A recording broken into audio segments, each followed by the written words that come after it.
Buenas tardes, estimados alumnos. Quien les habla la doctora Delinda de la Cruz. Vamos a hacer la clase teórica de artritis reumatoide. Ahora les voy a compartir la diapositiva.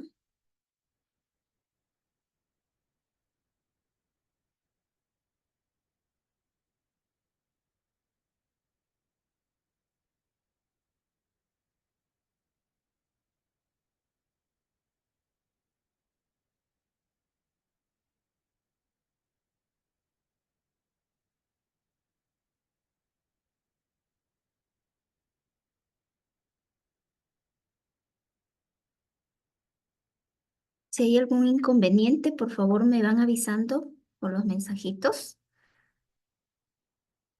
Listo. ¿Sí se ve las diapositivas? Sí, doctora, sí se puede ver. Ok, gracias, Andrea. Ok. La clase teórica del día de hoy es artritis reumatoide. Para mí es un gusto darles esta clase, dado que es una enfermedad muy importante de todo esta área reumatológica, una de las más importantes y podemos decir también graves, pero prevenibles, ¿sí? Entonces, la artritis reumatoide es una enfermedad autoinmune, ¿sí? Como lo dice acá, es autoinmune. Tiene muchos factores para su desencadenamiento. Es sistémica porque no solo afecta la parte articular, sino también otros órganos. En realidad, otros órganos muy importantes como el pulmón, el riñón, el corazón, el sistema nervioso periférico. Podría haber también problemas de sistema nervioso central, gastrointestinal. En realidad, muchos otros sistemas. La etiología es desconocida y hay un compromiso extraarticular, no solo articular. Es inflamatoria, quiere decir al ser inflamatoria tiene reactantes de fase aguda tanto BCG como PCR elevados, ¿sí? Punto de corte para el BCG mayor a 20, ¿sí? Milímetros por hora. Y es una enfermedad crónica porque tiene un tiempo de duración mayor a 6 semanas. Ustedes saben que en reumatología el punto de corte para decir si es agudo o es crónico es 6 semanas. Si es mayor a 6 semanas sería crónico, ¿sí? Ahora, es una enfermedad eminentemente articular, ¿sí? ¿Qué quiere decir? Que su forma de presentación común es un síndrome articular. ¿Qué síndrome? De todos los que hemos visto inicialmente en la primera clase de cursillo, ¿sí? Es un síndrome de poliartritis crónica simétrica.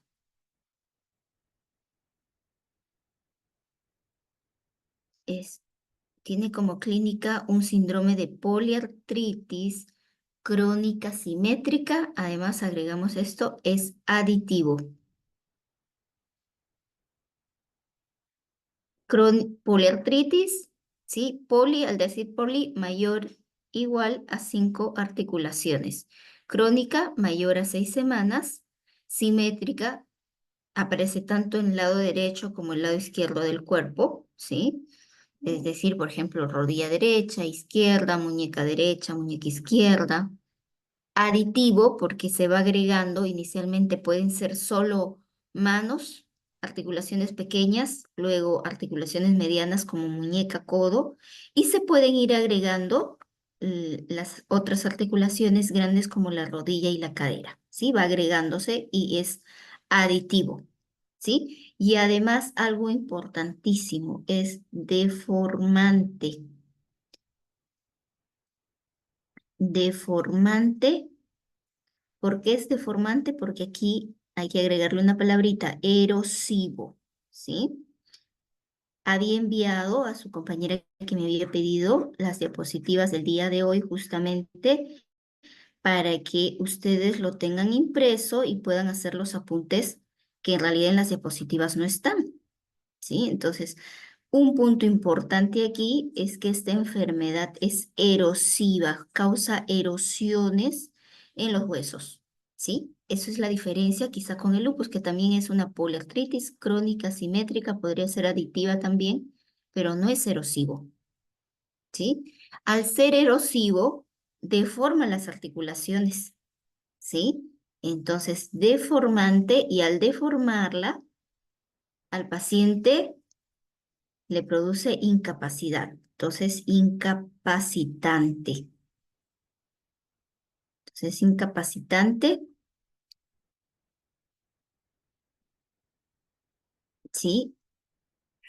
Esto en estadios tardíos, cuando el paciente puede venir ya tarde quizá a la consulta con las erosiones ya establecidas o las deformaciones establecidas, o que su diagnóstico de parte nuestra haya sido tardío. Por eso es la clase del día de hoy. Ustedes después de esta clase van a estar capacitados para el diagnóstico temprano de artritis reumatoide sin llegar a este problema erosivo y por lo tanto no se va a deformar su paciente y no se va a incapacitar, ¿sí? Si nosotros actuamos a tiempo y en eso nos ayudan ustedes, pronto van a ser médicos generales primero y luego especialistas para que nos puedan ayudar a evitar que nuestro paciente con artritis llegue a incapacitarse. Entonces, ahora, es eminentemente articular porque los primeros años el síndrome parece tal cual por artritis crónica simétrica aditiva y nada más. Si bien es cierto, es sistémica, generalmente antes de los 5 años, generalmente no se produce compromiso pulmonar, ni renal, ni de sistema nervioso periférico, ni de ojos, ¿sí? Por lo general, ¿sí? Es sistémica en una artritis reumatoide establecida de más de 5 años o 10 años, ¿sí? A diferencia, ustedes quizá ya llevaron la clase de lupus o recién lo van a llevar, a diferencia del lupus, que cuando el lupus inicia, desde el inicio es sistémico. Sí, desde el inicio va a ser aparatoso, desastroso. Claro, no va a ser erosivo, deformante, pero sí va a ser compromiso sistémico renal, pulmonar, cardíaco, efusión pericárdica, efusión pleural, todo lo demás. ¿Sí? Ahora, entonces, al ser eminentemente articular, nosotros tenemos que actuar a tiempo y es una enfermedad que nosotros podríamos decir potencialmente curable. ¿Cuándo va a ser curable? Cuando nosotros lo diagnostiquemos, quizá en esta etapa o antes de que sea poliartritis, como es aditivo, quizá en monoartritis o oligoartritis, porque es aditivo. Empieza con mono, luego es oligo y luego es poli, y van a hacerlo con los criterios diagnósticos que hoy día lo van a aprender. Entonces, potencialmente curable. Al ser potencialmente curable, ustedes van a evitar esto, la deformación, evitar la incapacidad y van a lograr una maravilla con su paciente porque ese paciente no solo va a evitar el dolor, porque al tener estos problemas de poliartritis, su principal problema es el dolor. Tu paciente no va a tener dolor, ¿sí? No va a tener erosiones, no se va a deformar y no se va a incapacitar. Todo si es que haces un diagnóstico temprano y por lo tanto un tratamiento oportuno. Por eso es potencialmente curable, ¿sí? Tengo muchos pacientes en las cuales llegamos en esta etapa inicial y no tienen erosiones, no tienen deformaciones, sus manos están muy lindas, muy bonitas, no están deformadas. Inclusive otros médicos podrían dudar que tiene artritis reumatoide. ¿Sí? Si no fuera por los antecedentes y los análisis que ahora ustedes van a saber qué análisis se les solicita, ¿sí? Ahora, es una enfermedad a predominio de mujeres. Como todas las enfermedades difusas de tejido conectivo, es prevalente más en mujeres que en varones, en una proporción de 3:1, como lo pueden ver aquí. A nivel mundial, la prevalencia es 0,8%, pero eso oscila hasta un 2,1%. La edad de presentación más común es entre los 30 y los 40 años. Mujer entre los 30 y 40 años de edad o entre la cuarta y quinta década de la vida, el 80% de los pacientes, ¿sí? Ahora, ¿existe pacientes con artritis reumatoide menos de 30? Sí, mayores de 40 también, ¿sí? Mayores de 18 años tienen que ser porque menores de 18 años sería una artritis idiopática juvenil, ¿sí? Y mayores de 50 años, quizá una paciente con artritis a los 60, a los 70, es una artritis reumatoide senil. Podría darse también. Ahora, la prevalencia conforme va aumentando las edades, es decir, por ejemplo, en una R senil, esta diferencia de proporciones aquí, de 3:1, se equipara a 1:1, mujer, varón, ¿sí? En AR senil. Por eso dice la prevalencia aumenta con la edad y las diferencias entre sexos disminuyen a edades avanzadas, ¿sí? La predisposición genética, existe una predisposición genética. Si su paciente tiene un familiar de primer grado con artritis reumatoide, tiene riesgo a que tenga artritis reumatoide 4 veces más que un paciente que no tiene un familiar de primer grado con artritis reumatoide, ¿sí? Existe una predisposición genética. Bien. Entonces genera discapacidad funcional, lo he puesto ahí en rojo, pero que la podemos evitar. Está en las manos de ustedes. Ustedes que son estudiantes, yo por lo menos a la época que yo fui estudiante no me explicaron tanto así. Yo creía que todos los pacientes con artritis reumatoide, hasta que hice la especialidad, pensé que todos se deformaban, ¿sí? Y no. En la actualidad ha avanzado la ciencia, también los tipos de tratamiento, los monitoreos que hacemos, es mucho más estricto que antes, que podemos evitar esa discapacidad funcional, ¿sí? Y lo vamos a hacer, trabajo en equipo junto con ustedes, que son médicos jóvenes pronto, y nos van a ayudar a ello, ¿sí? La etiología, como saben, desconocida. Existen factores desencadenantes como el gen HLA-DR4. Existen otros tipos de HLA-DR4, perdón, otros genes HLA-DR, como el 4, el 6, el 9, el 10. Existen muchos, pero en Perú el que más predomina es el HLA-DR4. Entonces es un factor desencadenante tener este gen.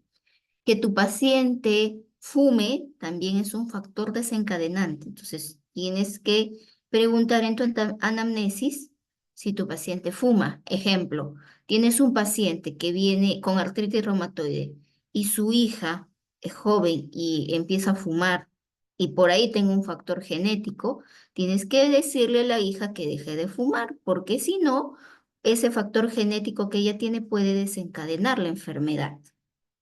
¿Sí? Entonces, prohibido que los pacientes con artritis fumen. Infecciones bacterianas o virales, existen muchas bacterias, pero dentro de las más conocidas es la bacteria la Porphyromonas gingivalis que invade lo que es la cavidad oral y genera también el desencadenamiento de la artritis reumatoide y también activa la enfermedad. Si ya la paciente tiene diagnóstico de artritis, pero tiene infección por Porphyromonas gingivalis en la boca, la enfermedad va a seguir activa así le des el mejor tratamiento que existe en el mundo. Entonces, una de las medidas va a ser erradicar esta bacteria de la boca, ¿sí? Lo vamos a ver en tratamiento. Ahora aquí tenemos una articulación normal y aquí una articulación con artritis reumatoide. En la articulación normal, fíjense, el huesito, imagínense que esto sea una metacarpofalángica, articulación pequeña. El cartílago del huesito, igual el cartílago del hueso, en el límite entre el cartílago y el hueso empieza la sinovia, La sinovia, si ustedes se dan cuenta, hay células amarillas y células rosaditas, que son los sinoviocitos tipo 1 y tipo 2, ¿ya? Cada uno tiene una función diferente, ¿sí? Esto es en lo normal y este es el líquido sinovial. Ahora, en lo patológico, el líquido sinovial, los sinoviocitos se han proliferado, ¿sí? Hay una proliferación sinovial, a eso llamaríamos como sinovitis. Si es sinovia, hay una proliferación de la sinovia, ¿sí? Hay múltiples células, múltiples capas. Acá puede ser solo una o dos capas de sinovia, pero acá hay más de 5 capas, ¿sí? Esta proliferación sinovial o sinovitis, que es la característica de artritis reumatoide, lo llamamos comúnmente como panus, que es una proliferación sinovial que está irrigada, ¿sí? Tiene mucha irrigación, hay angiogénesis dentro de ellos y está colonizada por muchas células que no están dibujadas ahí, pero están acá externamente. Todo esto está lleno de sinovia y una de las células más importantes que tenemos aquí es el osteoclasto. Este osteoclasto que tiene borde en cepillo, que se está comiendo el huesito, está erosionando el huesito, ¿sí? Parece un Pac-Man que se está comiendo ahí el huesito. Y también existen otras células, el fibroblasto, las células dendríticas, células T, células plasmáticas, células B, los mastocitos, todos tienen una función especial.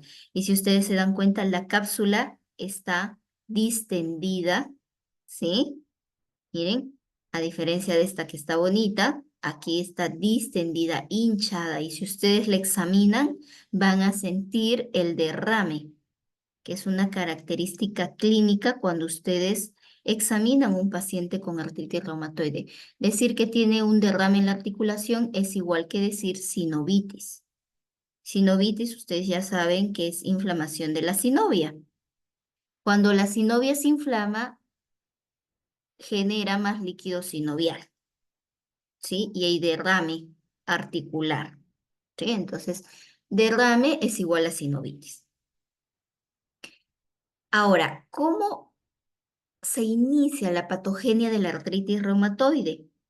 Aquí tenemos un individuo, una mujercita, ¿ya?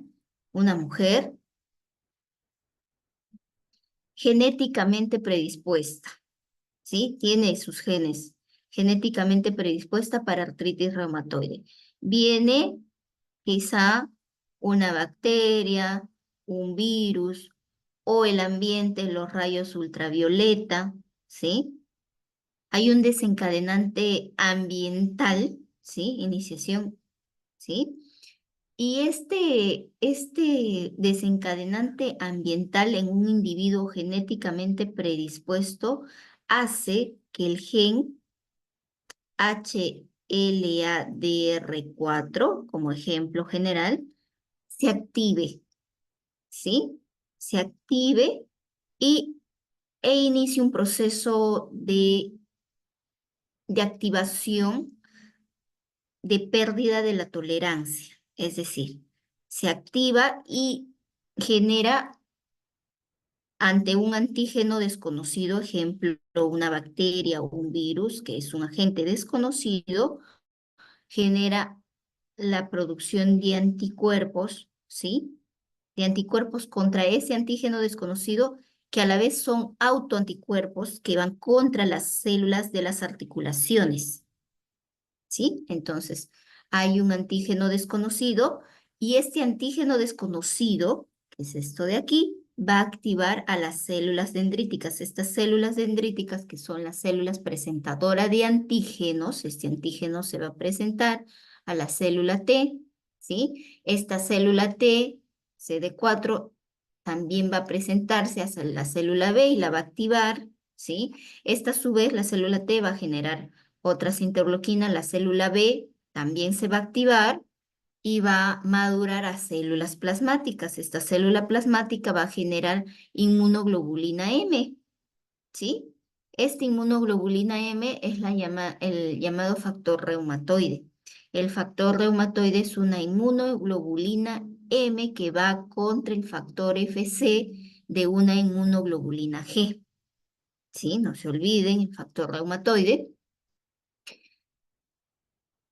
Y estas a su vez hacen el factor, esta inmunoglobulina M, que es el factor reumatoide, forman, ¿no? Un complejo, ¿sí? Que se llama inmunocomplejos y se van a distribuir en la sangre, en el torrente sanguíneo, ¿sí? Y van a activar estos inmunocomplejos a los complementos, principalmente al complemento C5A y otros quimiotrayentes, como dice aquí.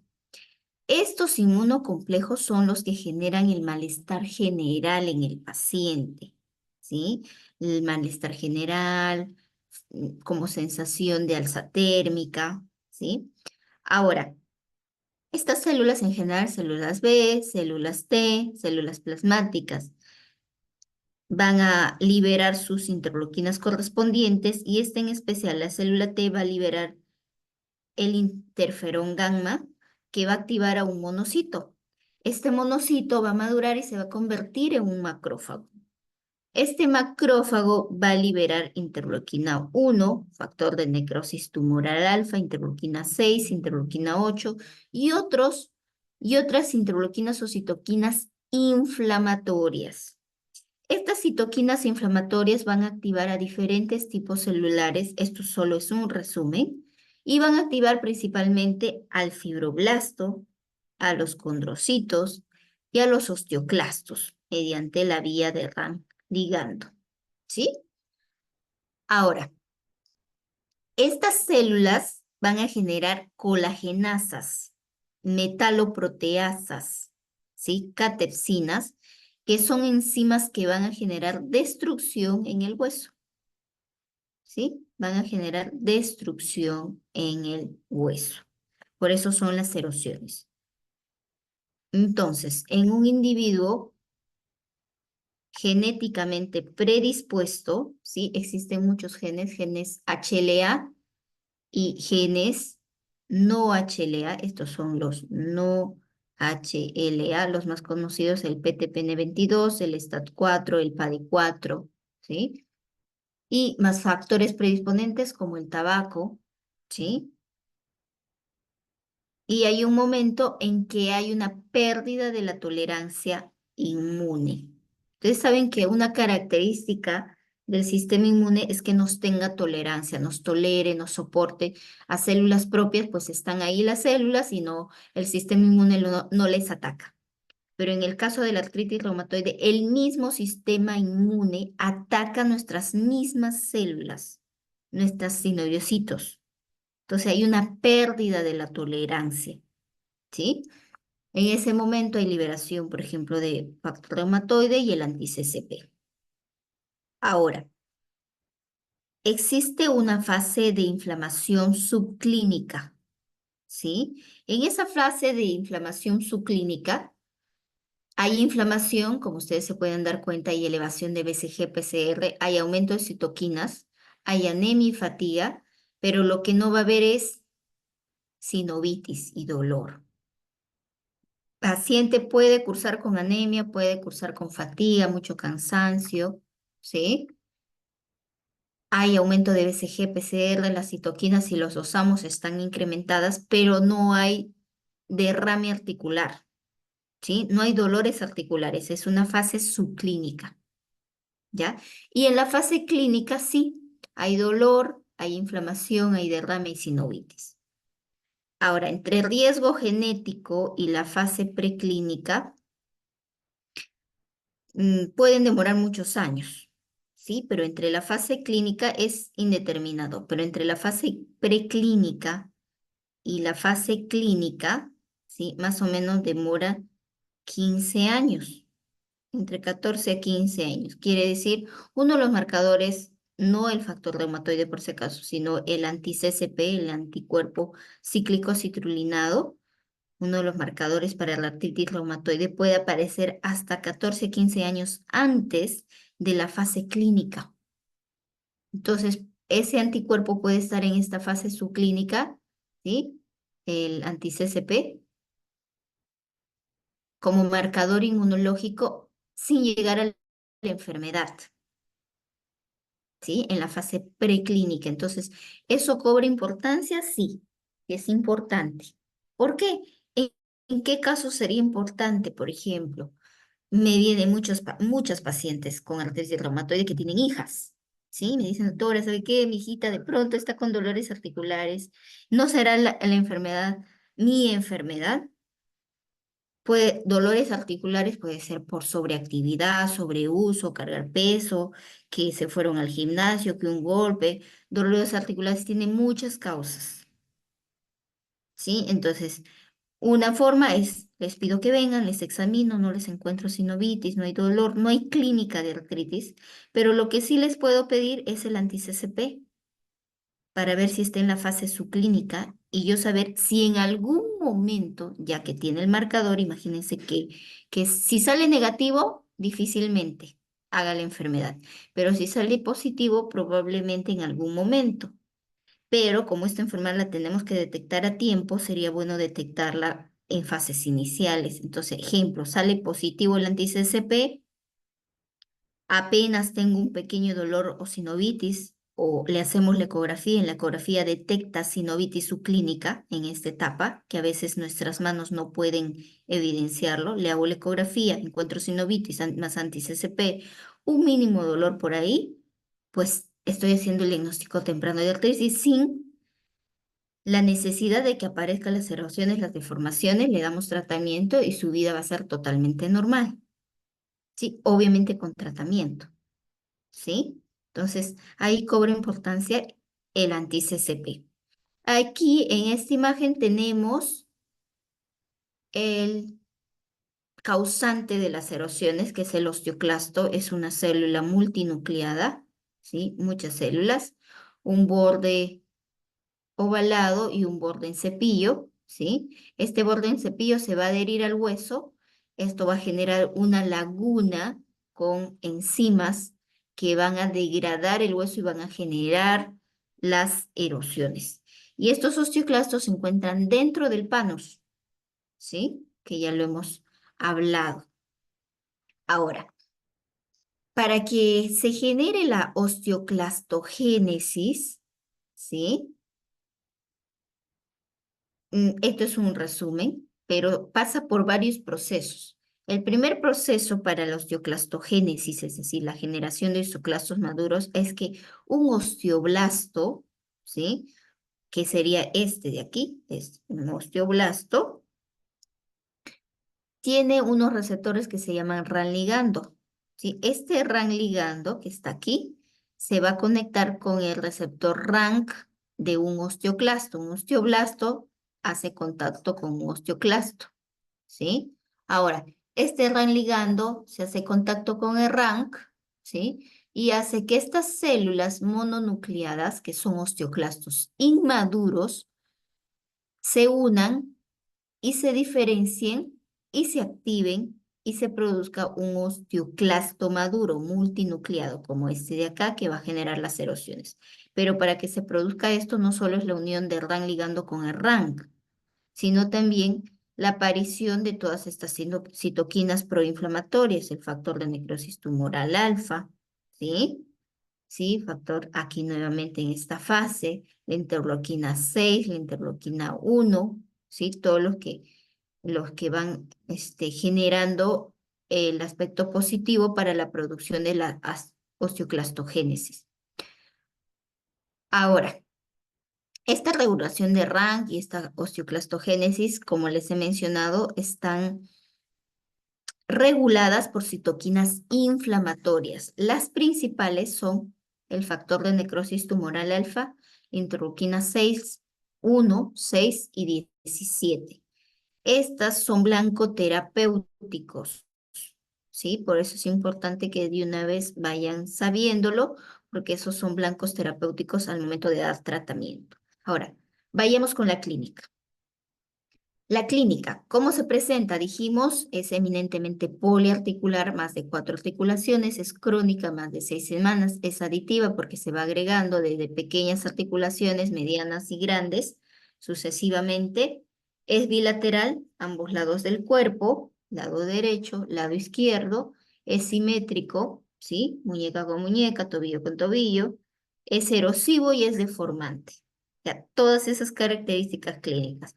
Y aquí podemos observar la mano de una paciente, como saben ustedes, para mí en particular, que soy reumatóloga, la mano de mi paciente es la carta de presentación para mí, ¿no? Vienen, se sientan mientras me van comunicando por qué acudieron a la consulta, voy observando las manos y las manos me pueden decir qué enfermedad probable puede tener, ¿sí? Con las manos yo podría decir que tiene psoriasis, puedo decir que solo es artrosis de manos, podría decir que es artritis reumatoide, podría decir que es una dermatomiositis, ¿sí?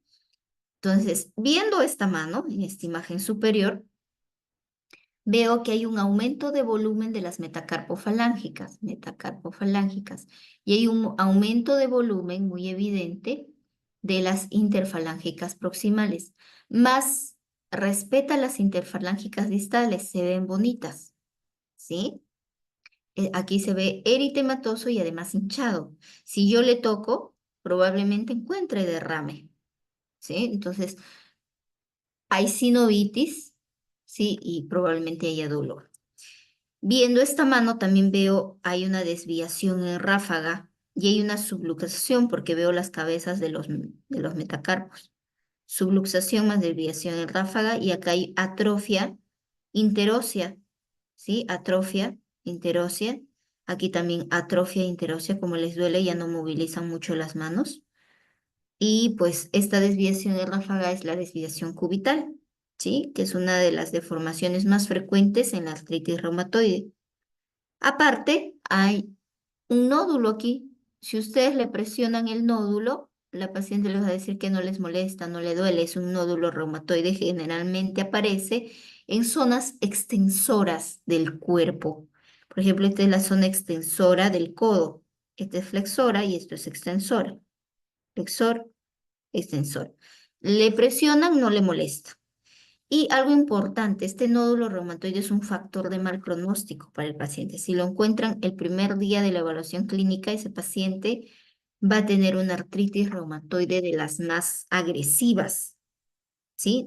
Es como una alarma, una lucecita que me va diciendo, esta paciente va a ir muy mal.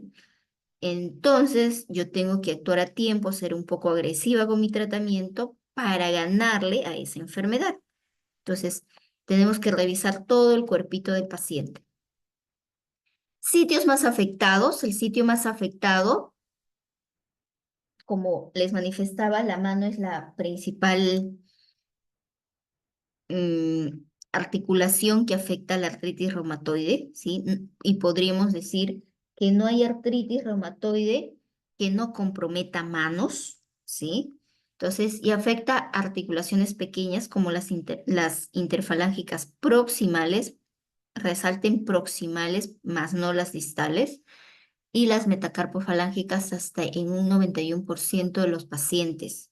Afecta muñecas, afecta rodillas, afecta hombro, tobillos y pies, ¿sí? Y aquí les he puesto un homúnculo y les he resaltado estas zonas, las interfalángicas distales y aquí las articulaciones axiales. Respeta la artritis reumatoide, no las compromete, ¿sí? Generalmente no compromete interfalángicas distales y tampoco compromete columna dorsal lumbar y sacroiliaca. Mas sí compromete aquí en la cervical, existe una excepción, creo que ahí he puesto una figurita, sí compromete la articulación atlantoaxoidea. Entonces, esa es la excepción a la regla de que la artritis reumatoide no compromete articulaciones axiales, excepto la articulación atlantoaxoidea. Pero el resto del cuerpo, el resto de articulaciones periféricas sí las afecta, ¿sí? Todas las que están en celeste las va a afectar, ¿sí? Entonces, aquí tienen atrofia de interóseos, desviación cubital, que es una de las deformaciones más frecuentes en la artritis reumatoide. Aquí una subluxación, la falange está metida y está debajo de las metacarpofalángicas, ¿sí? Aquí hay un dedo en ojal de botonier, aquí un dedo en martillo, un hallux valgo, pie plano. Los pacientes hacen una deformación en pie plano. Un dedo en Z que solo se da en el pulgar, ¿sí? Aquí hay desviación en cuello de cisne, ¿sí? Sí, este es en cuello de cisne. Y aquí hay una rodilla inflamada. Esta les coloqué porque si bien es cierto, les he manifestado que es una enfermedad poliarticular. He tenido alguna vez, porque en medicina nada es absoluto, lo frecuente, pues les enseñamos forma de presentación clínica. Lo más frecuente, ustedes ya lo están sabiendo, pero existen excepciones a la regla. Alguna vez hace muchos años tuve una paciente con monoartritis de rodilla, así como este paciente, que finalmente fue una artritis reumatoide. Si bien es cierto, debe ser poliartritis crónica, simétrica, aditiva, erosiva, deformante. Esta paciente solo fue monoarticular. Esta paciente tenía cerca de 56 años. A los 56 años, la primera causa de dolor monoarticular, pues, es una artrosis. Es más, le sacamos su placa y tenía artrosis, ¿ya? Pero algo importantísimo que lo han hecho en su cursillo el primer día de clases, la anamnesis, es uno de los pilares importantes que ustedes tienen que hacer para llegar al diagnóstico. Si no hubiese hecho la anamnesis y solo hubiera visto la monoartritis, nunca quizá hubiera llegado al diagnóstico. Entonces, en la anamnesis ustedes saben que tienen que preguntar antecedentes.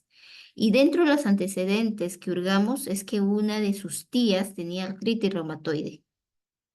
Pero yo decía monoarticular porque fue mi primera experiencia, fue hace muchos años. Monoarticular, pero tenía una paciente con un familiar, una tía con artritis reumatoide, pero tenía derrame en esta rodilla, ¿sí? Le sacamos la placa, tenía artrosis esta rodilla, pero no era una artrosis simétrica, que ahora, eh, es decir, por ejemplo, ¿no? Me refiero a esto al decir artrosis simétrica. Estas son las espinas tibiales, ¿sí? Artrosis simétrica sería la deformación, el pinzamiento bilateral. O sea, ambos huesitos están pegaditos de manera simétrica. Cuando es una artrosis primaria, por ejemplo, aquí están las espinas tibiales y aquí está el pinzamiento de este lado más no de este. Este lado está pinzado, más no de este está respetado. Este es pinzamiento simétrico y este es pinzamiento asimétrico. Ella tenía pinzamiento simétrico. Le pedí por ahí BCG, PCR y le pedí el factor reumatoide y el anti-CCP. Salió el anti-CCP positivo, factor reumatoide negativo y el BCG alto con una monoartritis. ¿Sí? Entonces, por eso es importante la anamnesis. Obviamente, si hubiera salido negativo o hubiese tratado solo la artrosis, ¿no? Pero había un derrame que había que explicarlo, ¿no? No tenía otro compromiso, ni de manos, ni de muñecas, ni de hombros, solo la rodilla. Le dimos el tratamiento y con eso mejoró. Esto, la deformación en ojal de Botonier, ¿sí? No se olviden. Extensión de la falange proximal, flexión de la falange media y extensión de la falange distal. Y es una deformación que lo podemos, si nosotros hacemos en el dedo, nuestro dedo, lo podemos hacer, ¿no? Simular, podemos simular. En cambio, la deformación en cuello de cisne no lo podemos simular, aunque quisiéramos, porque aquí hay un rompimiento de los tendones flexores y extensores. O sea, aquí vemos la cabeza del metacarpo, la falange media. Si ustedes dibujaran, este está subluxada, ¿sí? La falange, perdón, la falange proximal, la falange media y la falange distal. Entonces, hay una extensión de la falange proximal, ¿sí? Perdón, flexión de la falange proximal, extensión de la falange media y flexión de la falange distal. Entonces, así, más o menos, ¿no? Eso es la deformación en cuello de cisne. La deformación en Z, que solo se da en el pulgar, y si ustedes bien, solo ven esta mano, o sea, solo vean la mano, ustedes hacen el diagnóstico, porque es inflamación de las metacarpofalángicas, miren qué hinchado que está, inflamación de las interfalángicas proximales, es muy evidente, ¿sí? Y acá hay un dedo en martillo, un dedo en Z. Es una paciente con AR, artritis reumatoide. Manifestaciones extraarticulares, ¿sí? Es decir, manifestaciones sistémicas, manifestaciones cutáneas, los nódulos reumatoides pueden tener vasculitis, ¿sí? Lesiones purpúricas en la piel que se manifiestan así como lesiones purpúricas y finalmente son vasculitis.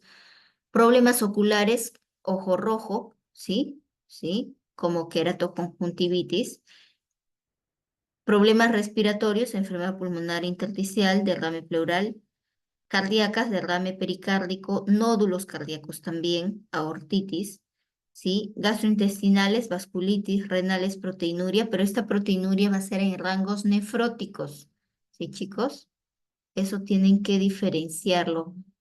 Nefróticos, ¿sí? Es decir, rangos nefróticos mayor a cuánto, por acá, si alguien escribe síndrome nefrótico a partir de cuántos gramos de proteínas en 24 horas es. Y mientras me van contestando, esto queda vacío. Por ahí hay alguien que respondió. Eso, muy bien, Renzo, muy bien. Ahí Erika me saludó también, buenas.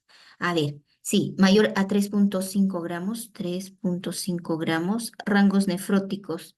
Entonces, si tu paciente está teniendo edema en miembros inferiores, edema de párpados, tiene artritis, piensen en proteinuria, en un síndrome nefrótico y esta puede ser una amiloidosis. Es la forma de presentación más frecuente en la forma renal. No es una glomerulonefritis como en el lupus, ¿sí? Sino es amiloidosis. Hay que tener cuidado con eso. Problemas neurológicos que es, últimamente me vienen muchos pacientes, muchos familiares de los alumnos que a veces yo enseño, los refieren porque justo tienen parestesias, porque justo escuchan la clase y de pronto les preguntan, creo, sus miembros inferiores si tienen parestesias, dificultad para caminar, marching este page, mm, un dolor neuropático y pueden tener un pie caído. He tenido ya experiencias de pie caído en AR múltiples, ¿sí? Les damos tratamiento a tiempo porque esto es una emergencia reumatológica y recuperamos la fuerza y la incapacidad de ese paciente, porque si no le hacemos el tratamiento de manera inmediata, pueden quedar con ese pie caído y no tener fuerza en ese pie, ¿no? Y por lo tanto con dificultad para caminar. Entonces, problemas neurológicos también, pero es en artritis reumatoide establecida, ¿sí? Problemas hematológicos como anemia microcítica hipocrómica. Y aquí en la imagen vemos los nódulos reumatoides en los codos, en el dorso de los dedos, si ustedes se dan cuenta, ¿sí? Parecen tofos, como la gota, parecidos, pero no lo son. Y también aquí en el pulmón hay otro nódulo reumatoide, ¿sí? Ahora, aquí les acabo, ustedes, no sé si alguno se ha dado cuenta que hablo siempre de la artritis reumatoide establecida. ¿Alguien sabe qué es la artritis reumatoide establecida? Les he mencionado ya varias veces y vamos avanzando. Aquí voy a hacer una notita. La artritis reumatoide lo clasificamos básicamente en dos. Existen otras clasificaciones, obviamente, pero existe artritis reumatoide temprana y artritis reumatoide establecida. La artritis reumatoide temprana tiene un tiempo de duración de inicio de los síntomas, desde el inicio de los síntomas de 1 año, y la artritis establecida mayor a 1 año, ¿sí? ¿Por qué hacen esta clasificación? Porque nosotros, las reumatólogas y reumatólogos, tenemos máximo 1 año de tiempo para salvar a ese paciente, ¿sí? Para dejarlo como que nuevo, por así decirlo, sin ningún daño. Pasado el año, ya el paciente tiene daño. ¿Por qué? Porque ya hay erosiones. Por lo general, las erosiones aparecen pasado el año de enfermedad. Y si hay erosiones, hay deformaciones. Si hay deformaciones, hay incapacidad. Entonces, yo máximo tengo 1 año para darle el tratamiento, inactivarlo lo más pronto posible y mi paciente tenga la mínima incapacidad posible. ¿Sí? Entonces, si me llega a los 8 meses, tengo 4 meses para inactivarlo. Mi reto es activarlo al mes, a los 2 meses, ¿no? Si llega al mes, pues tengo todo el tiempo del mundo, pero no porque tengo 9, 11 meses me voy a poner con las manos cruzadas. Inmediatamente darle su tratamiento y dejarle en un mes, un par de meses súper bien para que no haga todos los efectos que ustedes están viendo aquí. Ahora, ¿qué hacemos con los pacientes con artritis reumatoide establecida? No, tampoco no nos quedamos con los brazos cruzados. Seguimos accionando para evitar los daños articulares de las articulaciones aún no dañadas, ¿sí? Porque hay articulaciones que nunca la artritis los afectó. Entonces tenemos que salvar las articulaciones que están bien y las que están lesionaditas, pues mejorarlas al máximo para que por lo menos vivan sin dolor, cero dolor y con la mejor capacidad posible, ¿no? Que puedan lograrlo. Entonces, pacientes sin dolor, con menos incapacidad, también la parte emocional va a estar muy bien y la parte laboral y económica también. Porque si un paciente está incapacitado, pues su parte económica y laboral también está en desmedro. Entonces, todo es una cadena y es un círculo, no solo familiar, sino también para la sociedad. Entonces aquí, con esto chicos, esto es ya historia, según la American College of Rheumatology, el ACR, que es el Colegio Americano de Reumatología, en el año 87 nos dio estos criterios diagnósticos para artritis reumatoide, que son 7, 4, 5, 6, 7, estos criterios, que son criterios antiguos y que son, si se dan cuenta ustedes, dirían, con estos criterios, pues cualquiera puede diagnosticar artritis, ¿no? Si se dan cuenta, mire, rigidez matutina al menos 1 hora, es decir, mínimo 1 hora de rigidez matutina, ¿sí? En las manos, amanecen con las manos rígidas, duras, no pueden doblar, no pueden hacer puño. Entonces están todas rígidas. Al menos 1 hora es criterio diagnóstico. Ahora, dice, más de 3 áreas de las 14 áreas, más de 3 de las 14 áreas que van a mencionar ahora. 14 áreas. Miren, aquí tenemos primera área interfalángica proximal, segunda metacarpofalángica, tercera muñeca, cuarta codo, quinta rodilla, sexta tobillo y séptima metatarsofalángica. 7 por 2 porque es simétrico, 14 áreas, ¿sí? Empezando de la mano, si se han dado cuenta, excepto los hombros. Al menos 3 de estas áreas afectadas de las 14, es decir, pueden ser metacarpofalángica sería 1, me, metacarpofalángica sería 2, interfalángica proximal sería 1, metacarpofalángica 2 y muñecas 3, por ejemplo. Tiene que estar afectado toda la mano y muñeca para hacer criterio, ¿ya? Sigamos. Que tenga artritis de las manos, porque se dice que no hay artritis reumatoide que no comprometa manos. Que sea simétrica, afectación de las mismas articulaciones, ¿sí? En ambos lados del cuerpo. Que tenga nódulos reumatoide, ¿sí? O nódulos subcutáneos. Que tenga factor reumatoide positivo, ¿sí?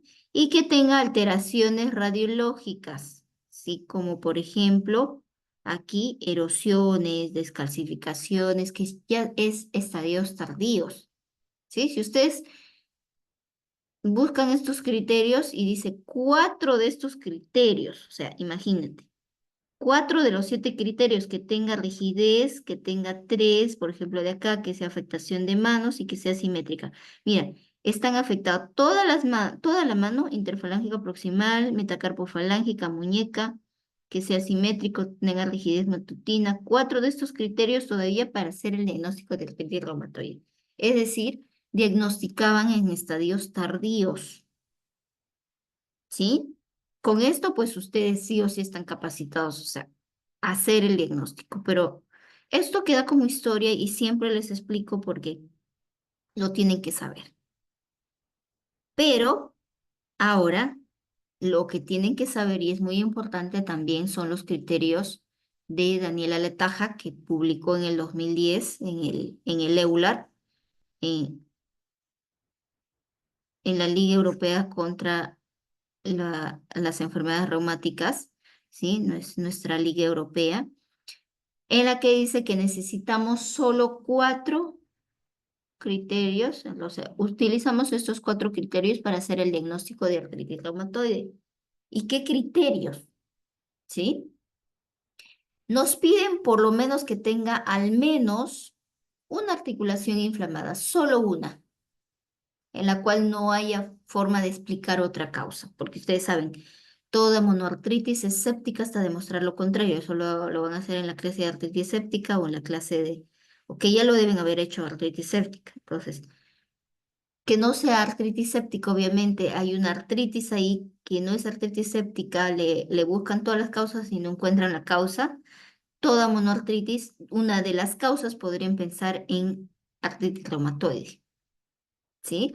Ahora, ¿cómo hago el diagnóstico de una artritis reumatoide temprana? Necesito estos 4 compromisos. Y todo tiene que ver con la definición de artritis que lo hablamos en la primera diapositiva. Que tenga reactantes de fase aguda positivo. BCG o PCR positivo me da un puntaje de 1, ¿sí? Es una enfermedad inflamatoria.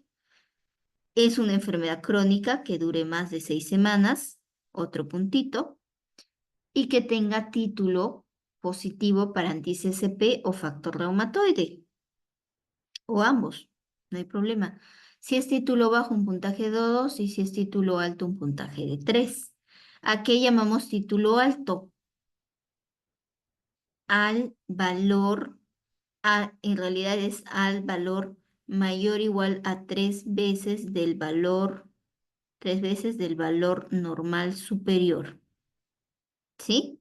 Ejemplo, el valor normal superior del factor reumatoide es 14. 3 veces sería 52, ¿no? 12, 42. Entonces sería mayor o igual a 42 de título, sería título alto para el factor reumatoide. Entonces, ejemplo, el factor reumatoide sale 60, ya tenía un puntaje de 3. Mire, hasta ahí tengo 3, 4, tengo 5 de puntaje. Con esto nada más. ¿Qué necesito? Ejemplo, basta porque son 6 puntos de los 10 puntos, hago el diagnóstico de artritis reumatoide. Me basta una articulación inflamada, por ejemplo, aquí, ¿no? Aquí, pequeñas. Si ustedes se dan cuenta, ustedes evalúan este cuadro de acá, que es el compromiso articular. Le dan mayor valor numérico a articulaciones pequeñas. Por ejemplo, 1 a 3 articulaciones pequeñas, valor de 2. 4 a 10 articulaciones pequeñas, valor de 3. Más de 10 articulaciones, pero al menos una pequeña, porque tiene que haber una pequeña, valor de 5. Y aquí miren, 2 a 10 articulaciones medianas o grandes. Articulaciones grandes o medianas no tienen tanto valor porque la artritis reumatoide compromete más articulaciones pequeñas que a grandes. Es una característica también. Pero miren, acá yo ya tenía 3 más 2, 5. Me basta uno, ejemplo de acá, que tenga mi rodilla inflamada, ¿no? La paciente que les comenté. Ya tengo 6 puntos y hago mi diagnóstico de artritis reumatoide con una articulación inflamada. Ejemplo, que tenga las metacarpos falángicas inflamadas, 3 de ellas inflamadas, tengo un puntaje de 2, más lo de abajo ya tendría 7 de 10, ¿no? Entonces, ya tengo el diagnóstico temprano sin evidenciar erosiones, sin evidenciar descalcificación en los huesos, sin evidenciar compromiso de más áreas del cuerpo, sin evidenciar deformaciones, sin evidenciar rigidez, sin evidenciar el nódulo reumatoide. ¿Sí? Entonces, si se dan cuenta, esto es la mejor forma de hacer el diagnóstico temprano de artritis reumatoide. ¿Sí? Y ya lo pueden hacer ustedes desde el día de hoy para adelante, ¿ya? Sabiendo la definición de artritis reumatoide. Ahora, una vez que ustedes hacen el diagnóstico de artritis reumatoide, tienen que hallar el score de actividad. Existen varios scores de actividad, ¿sí? Uno de ellos es el DAS-28, que es el score de actividad de 28 articulaciones. Existe también otros scores como el CDAI y el SDAI, que son scores clínicos y también uno de ellos utiliza el laboratorio, para ver la actividad de la enfermedad. Pero la que más usamos es el DAS-28. Para el DAS-28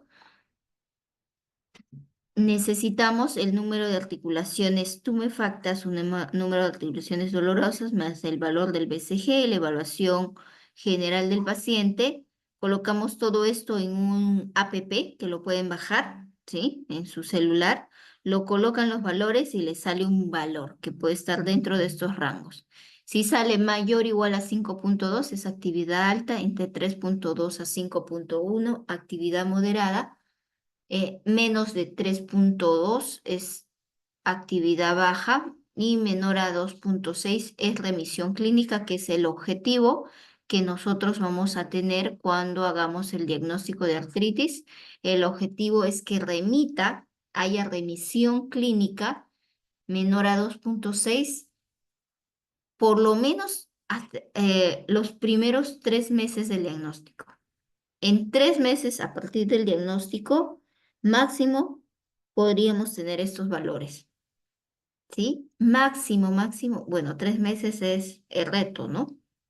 Pero máximo podríamos esperar 6 meses. Si a los 6 meses no hemos obtenido remisión clínica, cambiamos de tratamiento. Lo vamos a ver en el tratamiento. Entonces, el mismo día también del diagnóstico, evaluamos factores de mal pronóstico, verificamos si hay una poliartritis de difícil control, que por ejemplo te diga ya tengo poliartritis, no mejora con antiinflamatorios comunes, tengo que tomar corticoides para bajar el dolor. De pronto, el mismo día les hago la ecografía de manos y encuentro erosiones en las manos, en los pies. Tiene, ejemplo, 5 meses de enfermedad y hay erosiones, es mal pronóstico, ¿no? Porque es antes del año de la enfermedad. Que venga y le encuentre un nódulo reumatoide, un compromiso sistémico, vasculitis, neumopatía intersticial, ya es mal pronóstico, los tengo que actuar a tiempo, que tenga los BCG o PCR, los reactantes de fase aguda persistentemente elevados, el factor reumatoide positivo, títulos altos, ¿sí? Anti-CP títulos altos también es mal pronóstico, ¿sí? Si tengo más de 3 veces del valor normal superior, entonces es mal pronóstico. Entonces mi accionar para el tratamiento debe ser agresivo contra la enfermedad para que ese paciente esté inactivo en remisión lo más pronto posible. Otro factor de mal pronóstico es el medio socioeconómico y cultural bajo, porque a veces uno les explica y no logran entendernos. Por eso es muy importante educar al paciente el primer día de la cita y así continuamente cada cita, cada atención hay que educarlos y principalmente ahí recalcarles que el corticoide no es el tratamiento idóneo, ¿sí? Porque ellos a veces quieren que el corticoide es la panacea porque les calma el dolor inmediatamente. Ahora vamos a ver el tratamiento. Entonces, para el tratamiento de la artritis reumatoide existen medidas generales, tratamiento farmacológico y tratamiento de comorbilidades. Empezamos con las medidas generales. Dado que el fumar activa la enfermedad, ¿sí? Desencadena la enfermedad, tenemos que pedirle al paciente que deje de fumar. Ahora, todo paciente con sobrepeso, obesidad daña las articulaciones. También tenemos que pedirle que baje de peso, si es que así fuese, si su IMC está fuera de rango. Salud bucal indemne, ¿sí? Debe estar sin porfiromonas gingivales, al menos debe pasar al inicio del diagnóstico a odontología y luego cada 6 meses para que su salud bucal sea lo más adecuado posible. Le solicitamos que hagan ejercicios aeróbicos, es decir, de baja intensidad pero de alta durabilidad, como por ejemplo correr, trotar, nadar, ciclismo.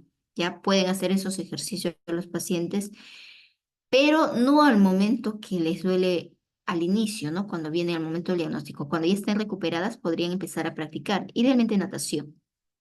Entonces, que hagan ejercicios aeróbicos, preservan la movilidad, ya no va a haber atrofia, ¿sí? Preservan tono muscular, evitan atrofia y previenen deformidades. Ahora, reposo solo es necesario en los periodos de actividad de la enfermedad, es decir, en etapa inicial. Después del mes ya no es necesario que reposen. Es más, a la semana a veces ya están perfectos o al día siguiente, ya dependiendo cómo le manejamos en cuanto al tratamiento. Ahora, en cuanto a la dieta, ninguna dieta ha demostrado ser eficaz. Sin embargo, en cualquiera de las enfermedades inmunológicas inflamatorias, siempre indicamos que, o en todo paciente en general, para todos nosotros, debemos de practicar una dieta mediterránea, es decir, una dieta rica en pescados, rico en vegetales, ¿sí? Rico en aceite de oliva, en omegas, para que nuestro cuerpo se desinflame y no engordemos, ¿no? Es una dieta totalmente saludable, no hay muchos carbohidratos, más bien hay pescados y verduras que no nos engordan, sino nos mantienen saludables. Entonces es muy importante que en general practiquemos una dieta mediterránea diariamente, ¿no? Tratamiento farmacológico. Dentro del tratamiento farmacológico existen cuatro grupos principales: los antiinflamatorios, los glucocorticoides, los fármacos modificadores de la enfermedad sintéticos y la terapia biológica. Y otras moléculas que inhiben las proteínquinasas, que son los inhibidores de las yaquinasas. En este grupo tenemos al tofacitinib y el baricitinib. Ahora, ¿cuál de ellos usar? Tu paciente con artritis reumatoide, al inicio la mayoría vienen con intenso dolor, inclusive muchos de ellos vienen en silla de ruedas. Entonces, lo primero que tenemos que hacer es calmarles el dolor. Para ello necesitamos AINES, glucocorticoides. A veces al día siguiente de haberle dado glucocorticoides pueden estar totalmente bien. De los que vienen en silla de ruedas ya están en bipedestación, caminando. Pero les tenemos que explicar que eso no es la solución, ¿sí? Es solo les calmamos el dolor momentáneamente, hasta que haga efecto los fármacos modificadores de la enfermedad, que lo hacen más o menos a las 6 semanas. Entonces tenemos que tener la paciencia, el paciente sobre todo, explicarle que los fármacos que realmente van a curar, van a desinflamar, demoran entre 1 mes a 6 semanas en hacer efecto. Entonces, hasta eso, pues le vamos a dar antiinflamatorios, glucocorticoides. Ahora, en cuanto a los glucocorticoides, el más usado es la prednisona. Y según el ACR o la guía del ACR del 2015, máximo debemos usar 15 miligramos diarios, ¿sí? Entonces, pero a veces solo le damos 5, solo 10, o hay pacientes que ya conocen los efectos secundarios de los corticoides y no quieren tomar ni un poquito, prefieren esperar 6 semanas a que haga el efecto de la medicación a tomar corticoides. Me ha tocado muchas veces ese tipo de pacientes que hay que entenderlos y hay que respetar también, ¿no? Las guías igual son guías, es mm, unas sugerencias que nos dan, que nosotros como médicos podemos tomarlos algunas cosas dependiendo cómo sea nuestro paciente, porque cada paciente es distinto. Ahora, los fármacos modificadores de la enfermedad sintéticos y terapias biológicas. Los sintéticos, la gold estándar es el metrotexate, ¿sí? Es el tratamiento ideal.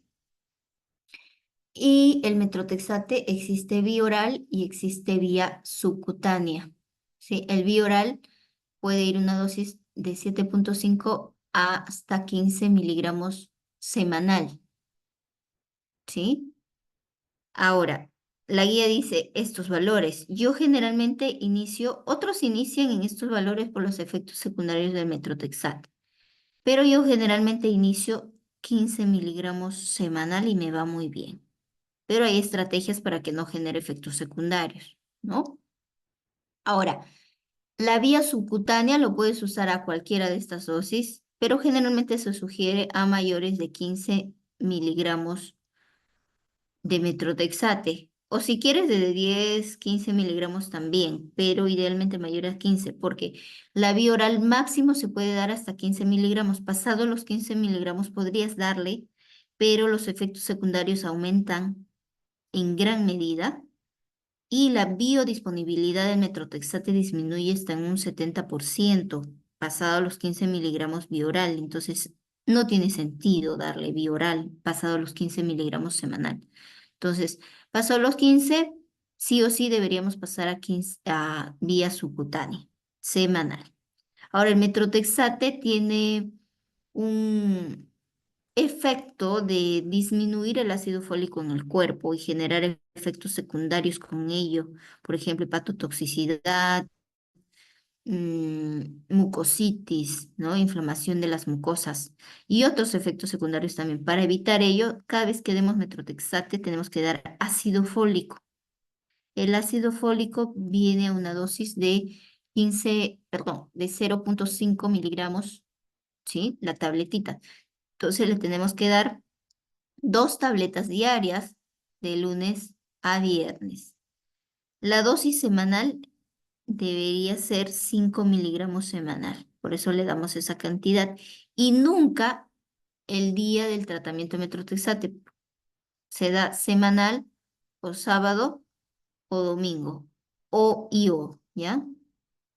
Y de lunes a viernes se da ácido fólico. Nunca el mismo día porque tienen efectos antagonistas. Ya, si lo das el mismo día, el efecto del metrotexate no va a ser el ideal.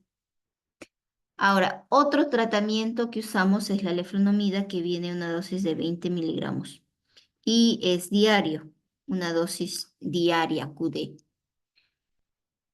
Y el otro es la sulfasalacina, que viene en una dosis de 500 miligramos, que es 3 veces al día. Otro medicamento fármaco modificador de la enfermedad es la hidroxicloroquina, que también podríamos usarlo. ¿Ya? Ahora, podrías usar monoterapia, sí, podrías usar terapia combinada, metrotexate con cualquiera de ellos, ¿sí? O leflunomida con cualquiera de ellos también, igual, con cualquiera de las combinaciones. Pero va muy bien metrotexate solo o la terapia combinada de metrotexate más leflunomida. Ahora, este tratamiento que tú das tiene un objetivo. El objetivo es llegar a remisión clínica y ese objetivo tiene un tiempo. No es que la remisión clínica va a ser en 1 año, 2 años, como antiguamente se creía o se hacía, se practicaba. ¿No? Ustedes van a revisar historias clínicas quizá del hospital, cuando revisen historias. Hay pacientes con artritis que años atrás, pues la medicación era metrotexate 7,5 por años. Nunca le subieron su dosis y no nos fijamos si subía el BCG, si bajaba, no. Era como que un tratamiento rarísimo para mí, pero gracias a Dios existe un tratamiento por objetivos que se llama el tratamiento Treat to Target. Treat to Target, tratamiento por objetivos, T2T, y en la cual nos dicen que el día 0, el día 3 meses y el sexto mes. El día 0, ejemplo, hago el diagnóstico, le pido todos sus análisis, radiografía manos a pies, ecografía para ver si tiene erosiones o no y ver si hay signos de mal pronóstico. Le pido su hemograma, su BCG, su PCR, su perfil hepático para ver cómo está el hígado, porque estos fármacos son hepatotóxicos y verificar que inicien con un hígado totalmente normal.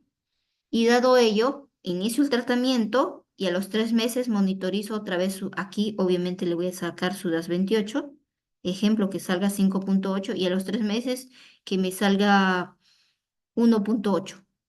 Llegó a remisión. Entonces ese es el tratamiento que ha logrado remisión y le sigo. Pero si a los 3 meses no llegó a remisión, sigue en 4,8, lo que tengo que hacer, si estoy en monoterapia, darle terapia combinada o si estoy en monoterapia, quiero seguir en monoterapia, puedo subir la dosis del medicamento y me doy otra vez 3 meses y acá le vuelvo a sacar su DAS 28 y ahí verifico. Si a los 6 meses no ha llegado a remisión con los fármacos modificadores sintéticos, aquí puedo iniciar los biológicos. Por lo menos en Perú hacemos así, pero la guía de la CR también nos menciona que los biológicos podríamos usar desde el primer día del diagnóstico, desde acá. Entonces, cuando yo tengo mi paciente con artritis reumatoide, generalmente los inactivo a los 2 meses, por lo general, aunque hay pacientes, excepciones, que llegue el sexto mes y necesito darle biológicos. ¿Ya? Entonces, todo con el treat to target. Ahora, para el tratamiento biológico, existen muchos medicamentos biológicos. Previo al tratamiento biológico, nosotros tenemos que preparar a nuestro paciente. ¿sí? No es que lo demos así por así. ¿Qué le tenemos que pedir? Que se vacune. Tiene que tener las vacunas, los preventivos, porque al usar terapia biológica estamos también inmunosuprimiendo más intensamente al paciente. Al inmunosuprimir más intensamente al paciente, pueden aparecer infecciones oportunistas. Entonces, nuestra paciente tiene que recibir todas sus vacunas de influenza, neumococo, hepatitis B, herpes virus. Sí, ahora hay vacuna para el herpes, porque hay biológicos que su efecto secundario principal es infección por herpes. Entonces, justamente ello tenemos que hacer previo a la colocación de los biológicos. Tenemos que pancultivarlos o verificar que no tengan ninguna infección oculta. Dentro de ellos también está verificar si no tienen tuberculosis, una placa radiográfica, un BK, ¿sí? Un Gene Expert, dependiendo, ¿no? Dependiendo las características de tu paciente. Entonces, ahora, una vez preparado tu paciente, le puedes dar cualquier biológico, puede ser del grupo de los anti-TNFs, del grupo de rituximab, abatacept, tocilizumab o anakinra. De este grupo, pues anti-TNF tenemos etanercept, infliximab, adalimumab, certolizumab, que esto usamos en gestantes, ¿ya?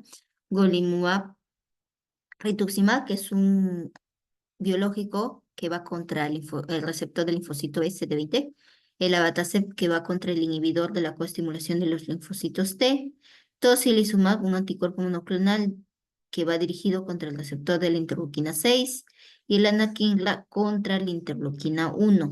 Sí, este generalmente utilizamos en artritis idiopática juvenil. Ahora, acá está otra tabla de los factores de mal pronóstico según el EULAR, según el ACR, ya DAS 21 mayor a 5.1, SDAI, que es otro, es colectividad mayor a 26, factor reumatoide y anti-CCP positivos y erasiones precoces. Se llama erosiones precoces en la cual se encuentra erosiones en menos de un año de presentación de la enfermedad. Y según el ACR, los factores de mal pronóstico aquí son limitación funcional, le hace su score HAC 20, por ahí bájense el HAC. Existe un HAC de 36 preguntas y un HAC 20, que lo decimos de 20 preguntas, que es más sencillo. Entonces, si el HAC sale mayor a 1, es mayor limitación funcional, entonces mal pronóstico igual. Manifestaciones extraarticulares como nódulos, vasculitis, síndrome de Felty, ¿sí? No se olviden leer el síndrome de Felty, ¿sí? Que es un síndrome que da a los pacientes con artritis reumatoide en la cual hay hepatoesplenomegalia, ¿sí? Y fiebre, ¿sí? Porque se infectan muy rápidamente los pacientes. Entonces, artritis, hepatoesplenomegalia y fiebre porque tienen neutropenia, ¿sí? Neutropenia febril. Positividad a factor reumatoide, anti-CCP y existencia de erosiones radiológicas. Son los factores. Entonces, una imagen en resumen de los blancos terapéuticos, los anti-TNFs, la antiinterleuquina 1, antiinterleuquina 6, el tocilizumab, el abatacept y contra el factor CTLA del linfocito T, el rituximab que va contra el receptor CD20, interleuquina 17, que es el secukinumab, actualmente el secukinumab, y este que va contra la interleuquina 23, que es el ustekinumab. Criterios de remisión o de baja actividad. Esto es el objetivo que nosotros tenemos. Objetivo lo más breve posible, a la brevedad posible. Mi objetivo para estar contenta y feliz, yo tengo que tener o tener como objetivo que mi paciente tenga al menos mínimo una articulación dolorosa o cero, el objetivo es cero, menos o igual a una articulación inflamada, PCR menor a 1, ¿sí? Y la valoración de actividad del paciente de una escala 0 a 10 menor a 1 también, ¿sí? Entonces, o en ese caso, mi DAS 28 esté menos de 2.6, ¿ya? Pero a veces ha pasado, porque pasa, que tu paciente, su DAS 28 está en ejemplo, ¿no? En 2. ¿Está menos de 2.6? Sí. ¿Está en remisión clínica? Sí. según el DAS-28, está en remisión clínica, pero tu paciente te refiere y te dice, pero me duele, me duele. Entonces le hacemos la ecografía y hay sinovitis subclínica. Entonces significa que todavía necesita tratamiento tu paciente. Entonces, eso va a depender, ¿no? Esto es una guía, es algo general. Cada paciente es muy distinto. Y ahora vayamos a lo que es el tratamiento de las comorbilidades. El tratamiento de las comorbilidades, vemos aquí. Y esto es importantísimo, creo que lo más importante de todo. Aparte de que todo es importante, esto también es importantísimo. ¿Por qué? Porque nuestro paciente con artritis reumatoide va a tener un desenlace fatal si es que no tenemos en cuenta estas comorbilidades. Y es más, la principal causa de desenlaces fatales en los pacientes con artritis reumatoide son las enfermedades cardiovasculares y las infecciones. O sea, nuestro paciente va a fallecer no por la artritis, sino por un infarto o por una infección oportunista, más no por la artritis reumatoide. ¿Sí? Entonces, considero, si ustedes también se acaban de dar cuenta, que esto es lo más importante, ¿no? ¿De qué sirve curar la artritis si de pronto tu paciente ya está con riesgo de infarto, tiene osteoporosis o de pronto tiene una infección, ¿no? ¿De qué te sirve tener tu DAS-28 menos de 2,6 si por este lado te estás descuidando? ¿No? Entonces, siempre le pedimos al paciente un perfil lipídico, ¿sí? Para evaluar cómo está su colesterol, sus triglicéridos. Tengo una balanza para pesarles al paciente cada vez que vengan y estarle tratando de controlar, no tratando, controlando su peso. Si no puedo, tenemos que mandar a la nutricionista, al hepatólogo también para que vea cómo está el hígado, y entonces ver su peso, que vaya al cardiólogo para que le haga al menos una evaluación anual de su riesgo cardiovascular. Y obviamente pedirle la densitometría ósea. Uno, porque la artritis reumatoide produce osteoporosis, otro porque el consumo de corticoides también es un factor de riesgo para osteoporosis. Y bueno, en realidad, si es adulto o posmenopáusica, tiene otro factor de riesgo para osteoporosis, entonces le pedimos su densitometría ósea y de acuerdo a eso le damos su tratamiento. O en todo caso profiláctico si la dosis de corticoides es más de 7,5 más de 3 meses. ¿Sí? Entonces, si le vas a dar a tu paciente más de 7,5 miligramos de prednisona en más de 3 meses, tienes que darle profilaxis para osteoporosis. Y las infecciones, ¿no? Verificar siempre, estar preguntando, infecciones respiratorias, infecciones urinarias, gastrointestinales, estar pendiente de ello. Y además, prevenir con las vacunas. Todo paciente con artritis debe tener todas sus vacunitas completas. Y este es un cuadro de diferencias porque ustedes se van a dar cuenta que todas las enfermedades reumáticas se parecen porque todas tienen dolores articulares, la mayoría tienen derrame y cómo las diferencian. En la práctica, yo a los chicos de práctica les digo, los van a diferenciar con los estigmas reumáticos. Cada uno tiene un estigma, tiene una marquita. En este caso, la artritis reumatoide es poliartritis crónica simétrica erosiva deformante incapacitante, pero como ustedes saben, tienen que hacerle su diagnóstico temprano, no va a ser erosiva al inicio, ¿no? Pero sí es eminentemente articular y al inicio casi no tiene problemas sistémicos, más que la fatiga y la anemia. En cambio, en otras enfermedades hay otros estigmas añadidos, ¿no? Otra clínica más. Ahora, con la que generalmente la confundimos inicialmente es con la artrosis, ¿sí? La artrosis y la artritis reumatoide. Diferenciémoslo un poquito. Mira, la diferencia entre artrosis y artritis reumatoide. La artrosis ataca el cartílago. La artritis reumatoide ataca la membrana sinovial, como lo hemos visto en la patogenia. La artrosis genera rigidez, sí, y genera dolor, pero la rigidez es menos de 1 hora. Aquí en la artritis reumatoide hay rigidez y hay dolor, hay rigidez y hay dolor. Y a la vez hay inflamación, que quiere decir que su BCG va a estar alto, más de 20. Aquí el BCG va a estar normal, ¿sí? En la artrosis es un dolor mecánico, entonces empeora con el movimiento. En la artritis reumatoide más bien empeora con el reposo, porque es un dolor inflamatorio. Esto aparece en mayores de 40 años y esto en mayores de 20 años. Aquí otros diagnósticos diferenciales, por ejemplo, la artrosis de manos ataca interfalángicas distales, interfalángicas proximales. ¿Sí? Aquí la risartrosis, ¿ya? La afectación del trapecio y metacarpofalángica, un tipo de artrosis especial. La artrosis erosiva, también interfalángicas distales, que no afecta la artritis, y las interfalángicas proximales. La artritis psoriásica afecta interfalángicas distales. La artritis en línea, ¿sí? O dedo en salchicha, patrón de dactilitis, artritis, osteitis, inflamación, es en la artritis psoriásica. Aquí. La artritis reumatoide afecta muñeca, afecta metacarpofalángica y afecta interfalángica proximal, más no las distales, ni las distales está respetado.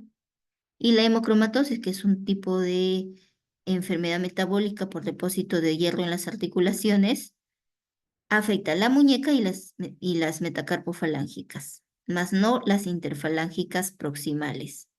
¿Sí?